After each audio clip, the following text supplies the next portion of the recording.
Good morning. I have to say, starting with Philip's music was the most amazing way to start the day. Thank you, Philip. And his fellow Brit. Helping people in corporations. So the world of work, really, the new world of work is about talent. Onions, as I look at it. Layers of understanding that we need to have about what it is that they want. And as Len Schlesinger said yesterday, and how to give it to them so that they can be engaged and productive. That's not actually that easy because we haven't really ever tried to do that. We've actually done a lousy job of treating people in the workplace as human beings. We also have to look at the backdrop and the world and really understand how it has changed.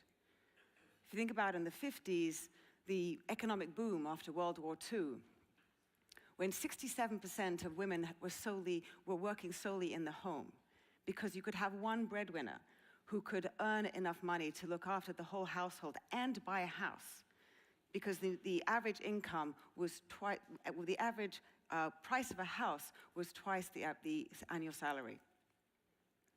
Fast forward to now, when you have 40% of households with children under 18, women are the primary or sole breadwinner.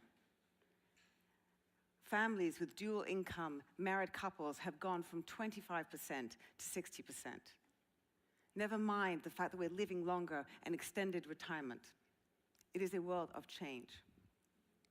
It is very different from what we've been looking at. And added to that, we've heard from Walt, we've heard from Ray, all the different technologies, crowdsourcing, AI, all these things. For us in this world, this is exciting.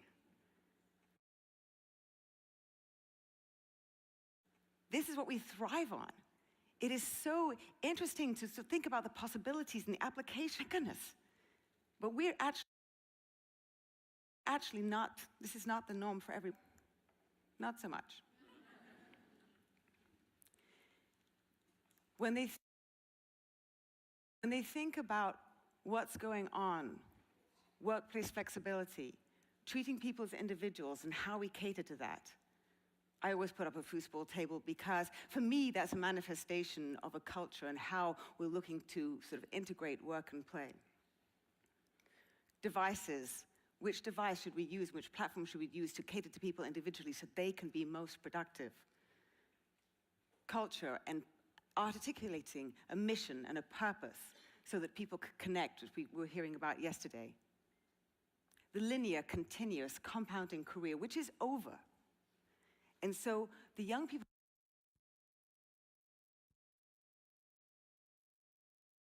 are organizations who don't understand there is no career track there. It isn't explicitly expressed by HR as they're coming in, and they're trying to understand how to navigate and develop their potential. We have blurred edges of organizations as work has gone from being an activity. Work has gone from being a fixed time and a place to an activity. Where we have freelancers, we have a combined workforce which is including many more contractors and freelancers who are now involved in the organization. We have flatter organizations, people in networks, silos between divisions are changing.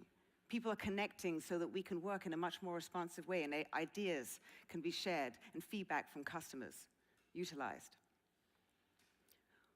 Different kinds of workplace, when we're looking at activity-based, we have open plan offices and activity-based work so that we can actually have a place where we can do the activity that responds to the environment that we need and the team that we're working with. A lot of people are in the dark. I still have people who say to me, no, it's not changing in my industry. No, we're good right now. There are other people who do have an understanding of what's going on, and they don't want to change. They are resisting it, and it's totally understandable.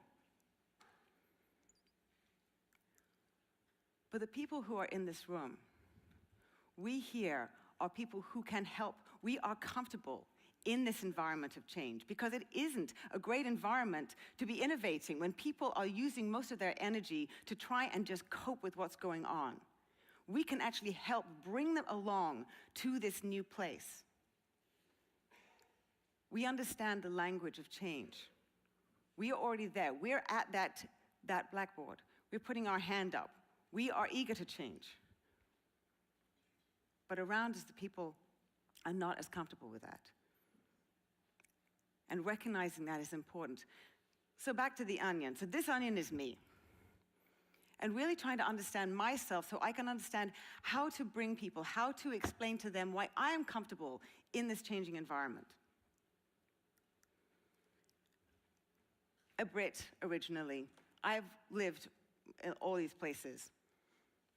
And a bit of backstory on that is, in England, in high school, you focus on just a few subjects.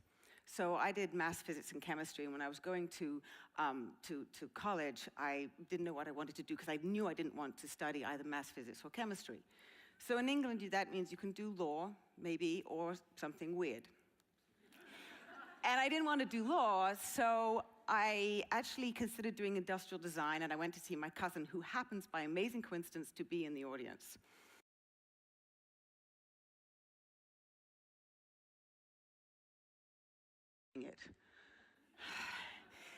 So I chose to do something else weird, and that was Chinese. And I read Chinese, history, culture, philosophy, whatever. And I thought, okay, if I do it for 4 years, if I don't like it after 1 year, I can change. That's fine.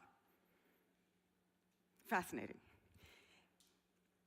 But I took a year off before going to university, and I decided to see what I'd let myself in for. So I went to Hong Kong, and there I was, prim and proper English girl, and I didn't realize how much I had all these sort of ideas that I thought were sort of objective truths about how we did things and how society was set up, and how people did things. It was so.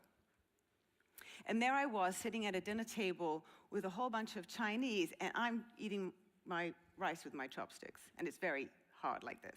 I'm very good with chopsticks, but not with rice. And everybody else is like this.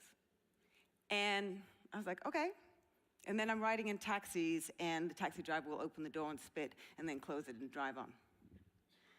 I also had thought that this was the only real way that a burp was okay, and even cute.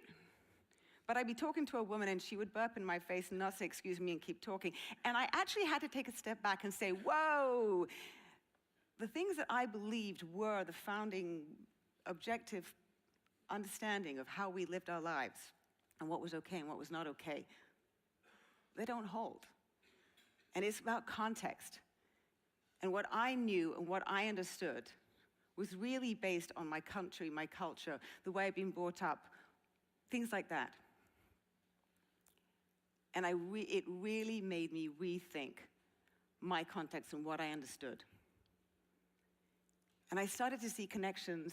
I took an open-minded approach. I started to see connections that I hadn't seen before. How the Chinese culture is actually very similar in many ways to the Italian culture. The focus on food and the big family. There were connections between the English culture and the Chinese. Going around China, they say guizhu, which means noble race. It's to do with the length of the history. And more similarities there sometimes than between the English and the French. But it really helped me look again at my context and understand much more about me and what was my environment and what was the culture, and taking different perspectives and understanding, rights, and what I thought was right was just what I knew. Another much more recent example of context happened much more recently. It happened in January. My father was actually vacation in Grenada with my stepmother. And I was telling my daughter, who's 10, and she said, "Where's Grenada?" And I actually was embarrassed to say that I couldn't remember where Grenada was. So I asked Siri, and Siri normally can't understand my accent. But she gave me back an answer, which was totally useless. I knew it was an island in the middle of the ocean. This is what I needed. So it was such a perfect expression of how context is so important. So looking at how we frame the world, it doesn't really matter how you're framing what we're going through. You can look at it as being a reset, of being a refresh, of being constant iterations. But we need to try, and one thing we do know is that we're trying to change the way we're looking at things. Applying logic, using tools, seeing what the ways that we can move forward in a very different way, which make a lot of sense now. Or do they? We need to try and help people get to a place where they are grounded, where they feel comfortable, where they can move forward and innovate and stimulate the conditions that people are going to be comfortable enough that they can innovate and not be just struggling to cope with the situation that they're dealing with. That they can look at all of these different things and find the stories within themselves, find the stories that you have to tell them, to help connect them and look at these situations and help them navigate and connect with purpose. Look at the different ways that they can deal with boundaries. One of the biggest challenges is actually having boundaries. If we've had lots of guiding principles and boundaries and strict limitations, to take those away. That is really not easy. But the people in this room here who are excited, who are connected with change, bringing that to the people that you're working with, the leadership, bringing that, the key characteristic of leadership now is empathy. And the fact that I talk about embracing progress, because progress is part of the American psyche. It is a destination which isn't necessarily defined, but it feels good, it feels positive, and we can sort of put aside the kind of scary stuff on the outside. So what we're looking at here is the fact that there are so many exciting things ahead that we find are exciting. What I'd like to do is suggest to you to flip the change agent, the disruption element of that to some degree, and think about the people that we're dealing with and how we can help them bring a different energy, bring that positive energy of how excited we are by the change that we're going through, and help them go through this. I had this done for my book. And the point about it is a transformation. If we could have the TARDIS or something like that, that would be great. But it is a transformation, and I do see us here being important change agents, but with a very different perspective.